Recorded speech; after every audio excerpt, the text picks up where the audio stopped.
குருன்றது ரொம்ப முக்கியம். எந்த சுபகாரியம் எடுத்தாலே நம்ம குருவ தான் பார்க்குறோம். ஒரு கடை திறக்கணுமா குரு, ஒரு வேலைக்கு போணுமா குரு, ஒரு கல்யாணம் பண்ணணுமா குரு. குரு நல்லா இருக்கான்ப்பா, இவன் வாழ்க்கையில ஜெயிச்சிடுவான்ப்பா. அனுபவிக்கிற யோகம்னா குரு. ஸோ அந்த அனுபவிக்கிற யோகம் அப்படின்றது ஹெல்த்துக்கு எந்த பாயிண்ட்டை முதல்ல சொல்லுவோம், புரோட்டீன்னு சொல்லுவோமா. ஸோ அந்த புரோட்டீன் தான் நமக்கு ரொம்ப ரொம்ப முக்கியம். ஸோ அந்த புரோட்டீன் அப்படின்றது அதிகமாக இருக்கிறது நம்ம குரு பகவானுக்கு என்ன பண்ணுறோம், ஒன்றும் இல்லை, கொண்டக்கடலை. அந்த கொண்டக்கடலை கருப்பு சென்னா எடுத்துக்கோங்க, வெள்ளை சென்னா எடுத்துக்கோங்க, எது வேணாலும் எடுத்துக்கோங்க. காப்பர் தட்டு நீங்கள் எடுத்துக்கணும். காப்பர் தட்டில் ஒரு பிடி சன்னா நீங்கள் போட்டுட்டு, கருப்பு கொண்டக்கடலையாக இருந்தாலும் போட்டுட்டு, அதில் கண்டிப்பாக மண் விளக்கு அல்லது வெள்ளி விளக்கு, மண் விளக்கே போதுமானது, அதில் நெய் ஊற்றிக்கோங்க.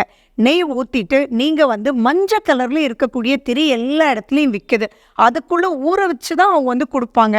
ஸோ அந்த திரியை நீங்கள் யூஸ் பண்ணி, அல்லது எல்லோ கலர் துணியில் வரக்கூடிய திரியை யூஸ் பண்ணி மனதார உட்கார்ந்து பிரார்த்தனை பண்ணி சூரியனுக்குண்டான அந்த தாமரைப்பூவை நீங்கள் வைக்கலாம். நீங்களே பார்ப்பீங்க, அவ்வளோ நல்ல டிஃப்ரென்ஸ் உங்களோட பழகிறவங்கெல்லாம் உங்களை புரிஞ்சுக்கிட்டு குருவாக வழிகாட்டுறது நீங்கள் சூப்பராக பார்க்கலாம். கமெண்ட் பண்ணுங்கள் என்னென்ன பார்த்தீங்கன்னு.